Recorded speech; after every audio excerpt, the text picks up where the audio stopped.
भावनाको एउटा स्रोत हो। भावनाको एउटा स्रोत हो। यसै गरी यहाँ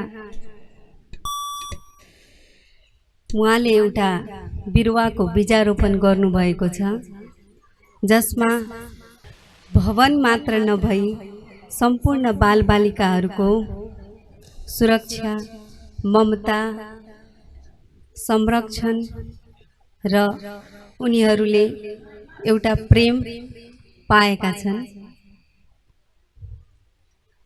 यसै गरी यहाँ उपस्थित सम्पूर्णका आत्माहरूले प्रेम भावनामा अगाडि बढ्न सक्ने पथ प्रदान होस्, यसै श्रीमद्देवी भागवतको माध्यमबाट भनी शुभ आशिष दिन्छु। जय माता।